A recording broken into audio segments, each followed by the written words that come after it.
All right, hello everyone. This is Ranger William from the Overmountain Victory National Historic Trail, bringing you another episode of Trail Talk, where we're getting into the stories behind the story of the Overmountain Victory National Historic Trail, trying to better understand the world of the Overmountain settlements.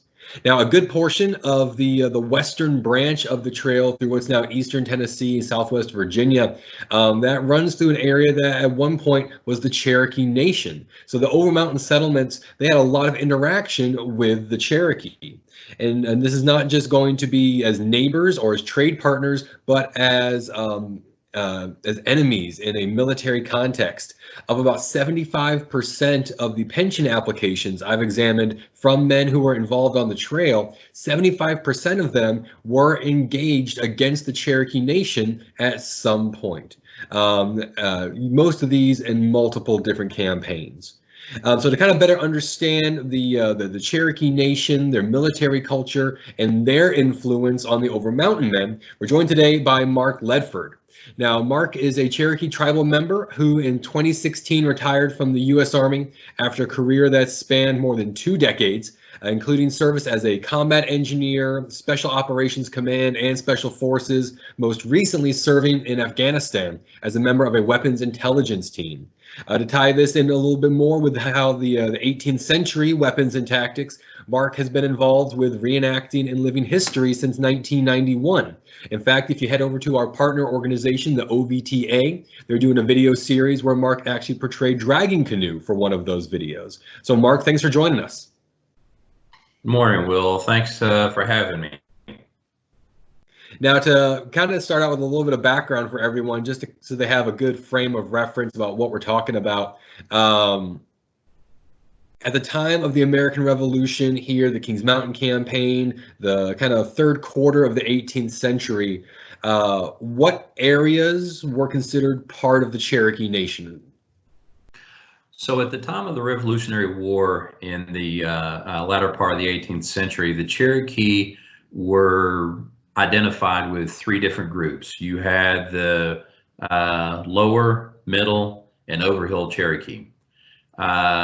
Even the term overhill later on, as we'll discuss, becomes a relative term that the frontiersmen of the area end up using as well. Very similar and can be mixed with the Overmountain versus overhill. That's an aspect of it. Now, geographically speaking, the Cherokee ranged from down in Georgia through the Carolinas and into Tennessee, and at different points there were even camps that were maintained as far north as the Ohio River. Now, prior to this time period, the historical period of the Cherokee began with first contact, which was in 1540, and the Cherokee are an Iroquoian-speaking language group that archaeologists and anthropologists tend to agree that they came from further north in the Ohio River Valley as it is. Through various warfares, things of this nature, there was a migration period where the Cherokee actually moved not too far from the coastal area in Virginia at one point, and through continued warfare with the Lenape, with the Iroquois, with other groups from the area that are now considered powerhouses for those regions. They were pushed further down into North Carolina, where they ended up fighting with the Catawba, a long time standing natural enemy for them, and ultimately taking up place in East Tennessee and spreading from there into the areas in South Carolina, Georgia, and Tennessee. Around the Maryville area in Tennessee is where the Overhills were located. And now you mentioned that 1540 date. Do we have any idea about like how early the Cherokee are settled in the mountains of the Carolinas and Tennessee? Great question, and this is very recent information. I love the irony in this. One of the very first settled areas or treated areas with the whites coming into the East Tennessee was with Jacob Brown, and that was a treaty struck with the Cherokee, for basically a lease of land in the Washington County area of Tennessee, around Jonesboro area. That site, which is only about a mile from my house, is on the Nolichucky River, and it is the oldest carbon dated Cherokee site in this area. ETSU, East Tennessee State University's Archaeological Department, has been doing an ongoing study of that area for the last, I believe we're in the third year of it.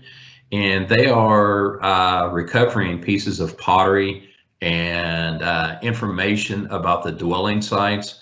One interesting bit of information that has been discovered by them, there is a large amount of very Great Lakes style Iroquois Confederacy type geometric patterns that are on the pottery, the top of pottery. But there's also a transitioning period of more southeastern style. This is an indication that there was a lot more mixing with the tribes in the south at that point.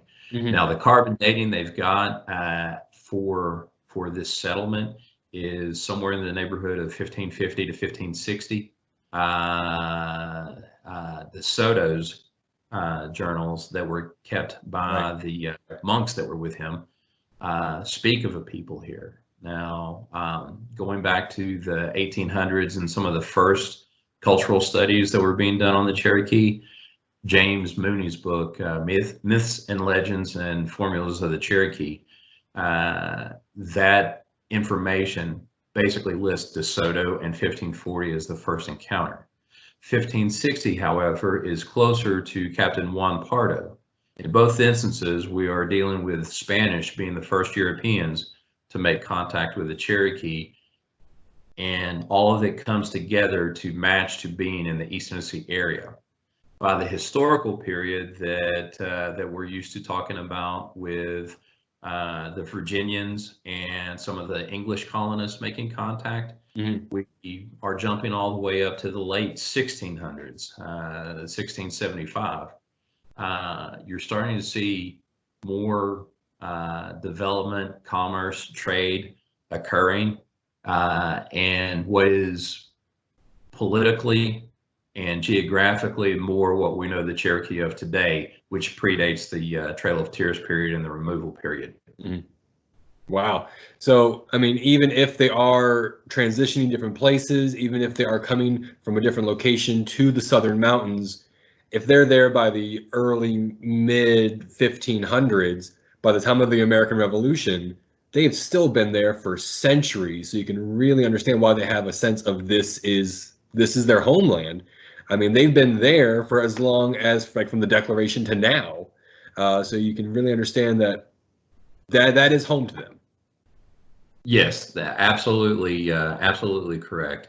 They, even though that migration period is one that there's already European contact, especially with the French in the north. There is already European contact at the time that the migration is taking place. And through the series of wars and the amount of time that they linger at any of these other sites is not nearly as long as what it is in East Tennessee by the time of contact with the Virginians and the frontiersmen from North Carolina. You have got a period of war that the Cherokee are involved in the Tuscarora and then the Yamasee Wars in the early 1700s, and that basically stretches from around 1711 to 1716. And then they've got a long period of peace all the way up to about the time of the beginning of the French and Indian War. And there is indication 1754, that time frame, with some of the treaties that are being signed. The Cherokee are located in East Tennessee, but they're centralized to the Tennessee River area, and basically from about the French Broad, Sevier County to Maryville County for the Overhills Cherokee. There's several towns located there. You can actually see a pretty good rendering of a map that was done by Lieutenant Timberlake in 1763, I believe. And it indicates the towns and villages that are dotted along the river system in East Tennessee, is the population, the number of warriors that are in those sites. Modern day anthropologists agree that's pretty accurate. When you move down into Georgia and then South Carolina, you've got the lower, middle, and Overhill Cherokee all identified there. That pretty much is the way it stays until about 1794. Now, that's quite a bit before the removal period, and that act takes place. The Cherokee themselves were traveling as far west as the Mississippi, treating with other Indian tribes, as far north as the Great Lakes, treating with the Iroquois, and so far south that there are multiple instances that they are in Charlestown. But their address still is East Tennessee, North Georgia, South Carolina, a little bit in western North Carolina, up until the settlements start really moving across the mountains, and they began being pushed further west. Okay. So we talked a lot about kind of where the Cherokee are at the 18th century, kind of how they got there. Where's the Cherokee Nation today? The period between 1794, which is the end of the Cherokee Wars, and the removal period. The Overhill Cherokee are being pushed further west. The lower and middle towns, lower towns pretty much gone. Middle towns are going to be the ones located in the Western Carolinas and the very northern tips of Georgia. They're receiving quite a bit of the attention during the warfare in the 18th century. The nucleus of the tribe, by the time the wars ended, are now focused around the Chattanooga area. That's where they were at, and a little bit in northern Georgia and Alabama. The Cherokee, by the time of the removal period, there were some that fought, some stayed in North Carolina. That's where we get the beginnings of the eastern band of the Cherokee in North Carolina at the removal period. Okay. That basically became a reservation area. Went through various changes before it was identified that way. The reservation period goes all the way back to the late 1600s, early 1700s, as far as the colonists trying to centralize where natives are, basically keeping them out of the way. The eastern band in North Carolina were made up of Cherokee who had evaded the rounding up by the American Army and stayed in North Carolina, ultimately having land that basically became the Cherokee Reservation there. It's in a part of North Carolina that very few of the colonists really desired. It was a very desirable land, with the exception of the river passing through it. Very rough terrain if you visit it today. Right. Now, the Removal Act by 1838, it's complete, and they are all moved to the Oklahoma territory. So the Western North Carolina band is what is located in northern Oklahoma. Even by the time that the frontier is expanded to that point, it's now being called the Cherokee Strip. And there's a band across northern Oklahoma where there is a large mix of Cherokee, Creek, Choctaw, most of the tribes from the south that were removed. And there is also a band of Cherokee that are identified as being in Alabama. These are the three primary recognized groups that the United States government recognizes today. Okay, so quite a bit of change over those that about 50 years, less than 50 years from the end of the Cherokee Wars through the removal period. But this has been a great background. Thank you for all the information there. So if anyone has more questions or wants to kind of dive into a little bit more about where the Cherokee were how they got there. I'm sure we'll list a couple books or some resources here at the end where they can dive in and do some research of their own. Now, we talked a lot about the just the Cherokee, but you just mentioned how in Oklahoma you had Cherokees kind of mixing with Creek and Choctaw. Back here in the mountains in Tennessee, in the Overhill settlements, were the Cherokee kind of the dominating nation in the region, or what other neighbors did they have? What other nations were around the Cherokee, either allied with them or opposed to them around the time of the 18th century, the Revolution? By the time of the Revolutionary War, native politics was not something that was commonly known by the majority of the frontiersmen.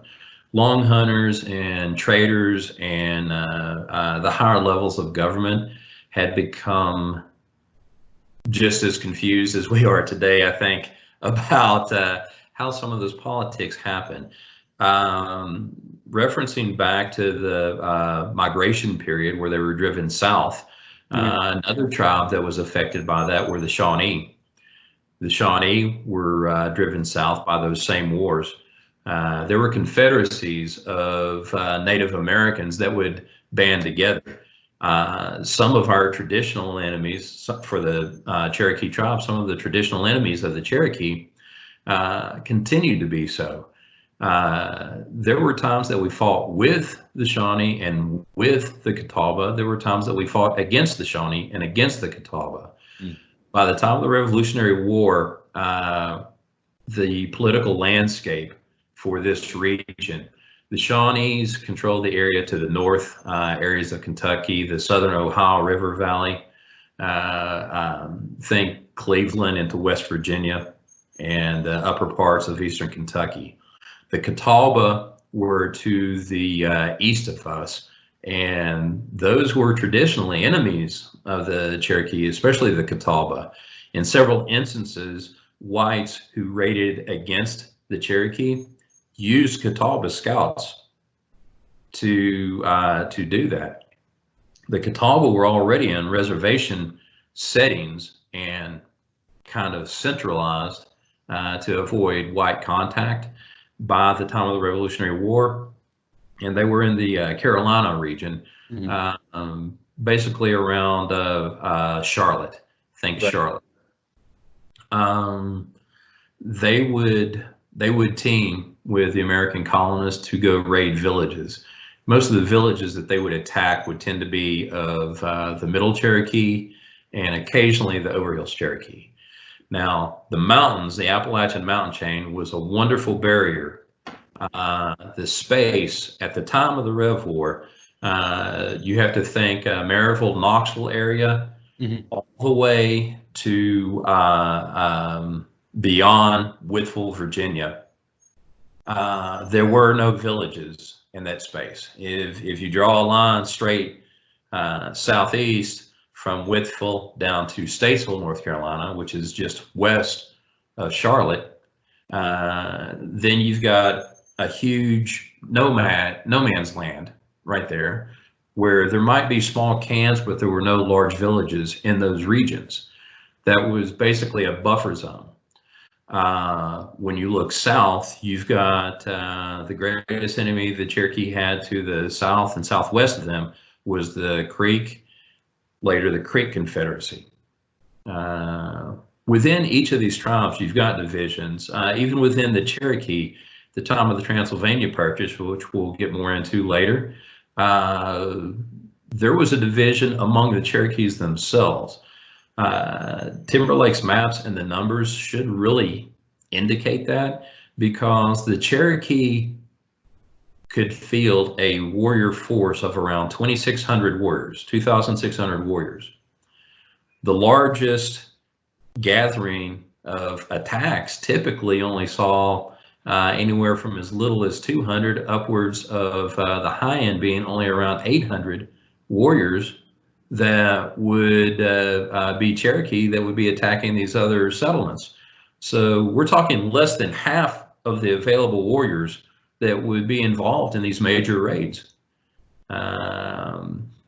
You've got to draw some conclusions there, and as historians we know how dangerous that is. But that, there's going to be so many that stay home to protect the homeland. But then there's also going to be that division of warriors that would rather see peace. And at the time of the purchase, that's very obvious to the frontiersmen that there's a division, when at the treaty talks in March of 1775 for the Transylvania purchase, there was such an open division in the talks by Dragging Canoe and his contingent versus Attaculla, who was his father. So even in families, there was divisions. That covers the Creek to the south. Then you've got Choctaw, Chickasaw. Ironically, the 5 tribes that are lumped together as the 5 civilized tribes of the Southeast. The 5 civilized tribes for the majority of the 18th century would fight against each other sometimes, fight with each other sometimes. I mean, just hearing you go through this, it's like you're reciting a history of medieval Europe with all these kingdoms and warring states. I think it's really crucial for people to understand when you're looking at, these white settlers coming to the Overmountain region and starting their towns, like you're talking about with the Transylvania purchase, the settlement of the Watauga area. They are coming into a situation where it's not only going to be, okay, you've got white settler and Indian conflict, but you have these various nations in their own political wars and feuds, like you were talking about divisions within the Cherokee Nation. And now here's enter player 2, these white guys jumping in and saying, okay, we're here now. This is way more complicated and serious than maybe they realized. Well, I think that's a great observation. And also going back to your reference of feudal Europe and the cultural changes that take place on up to the English Civil War and beyond, you've got a hierarchy of royalty and decision makers, the classes, the upper class versus a very small middle class, which tended to be the tradesmen in Europe, and then the lower class were peasants. By the time that the Europeans encounter the Cherokee, there is a lot of that political division even within the same tribes that occur, but something that the colonists never really understood, and this is from the lowest frontiersman to the highest ranked governor or even the leadership in England, is that there was no central leader for any of the tribes. There was no one king. And that was something that throughout the treaty process, the Europeans, since the Cherokee wouldn't do it, they would identify someone as the head man for the tribe. And the Cherokee were like, okay, whatever you say. But they went with their own plan. It basically just became the mouthpiece that was the point of contact. Throughout the 1700s, the early 1700s and mid 1700s, it tended to be one individual. Now, each village would have its own leader. Their political hierarchy within each village tended to follow the same traits. You would have a white chief, a red chief. There was another opportunity that created confusion. The red chief's traditional title was the Raven. So there were Cherokee that were named the Raven, and then there were Cherokee that had the title of the Raven, who was the red chief or war leader for a particular village. Larger villages would hold more sway. There was also the clan system that was at play there as well. When you dive really deep into it, it can be so very complicated that even modern people have a hard time understanding it, because in most cases there is, most people, when they hear or read about something new to them or alien to them, they will put their own, they will, what's the word I'm looking for? It's basically, it's like an overlay. The migration story, the missionaries were the first ones to really collect the stories and the word of mouth storytelling that the Cherokee did. And the Cherokee are great storytellers. It was a huge tradition that storytelling was passed down from generation to generation. And the migration period, as related by the missionaries, they equated it to the Exodus from the Bible. So you had a Moses character, you had a Joshua character, you had a Pharaoh character, you had something that they understood and could tell the story based on what they knew. When you get to the treaty periods in the mid and late 18th century, and the Europeans are identifying someone as the head man of the Cherokee, it made no sense to the Cherokee, just like some of the other European customs didn't make sense to them. But they are a very social people, and there is importance to their ideas. Even war parties, for instance. There might be a war leader for a village, but raids and warfare were really two separate things. If there was a political or economic war going on, it might be a larger percentage of the tribe that would be involved. But by and large, there would be smaller raids that would be conducted that someone might decide we need to go on a raid, either for a revenge killing because the Catawba killed a family member. Revenge is another point where some of the Scots and Irish that moved here understood about revenge killings, because that's the same way it was in their culture. That kind of very personal clan system feuding kind of idea. Right. But it even existed from Cherokee to Cherokee. There were murders that would take place where one Cherokee killed another Cherokee, and there were towns that were basically identified as white towns. Chota in the Maryville area today was one of those towns that someone that was being chased by another Cherokee for a revenge killing could seek refuge in one of these white towns, and the Cherokee that was pursuing couldn't kill them as long as they were in one of those sacred towns. I was gonna say, I've heard something about how Chota was a holy city, a safe place. Yes, very much so. Well, this has been great, Mark. Just to kind of do a quick recap, we've talked about how the Cherokee kind of came to the Southern Appalachians, their mountain homeland. We talked about their neighbors and how it's a complex puzzle, a chessboard of war and peace and different alliances and other nations. And then you have the internal divisions. We talked a little bit about how within the Cherokee Nation, you don't have that one principal leader, but you have the white chiefs and the red chiefs, the different leaders for kind of different reasons. This has been great. We've got a great base layer here for kind of understanding who the Cherokee are, where they are, why they're there, and how they're operating. We're going to have to wrap up this episode, but we are definitely going to follow this up with a part 2, maybe even a part 3. This is great.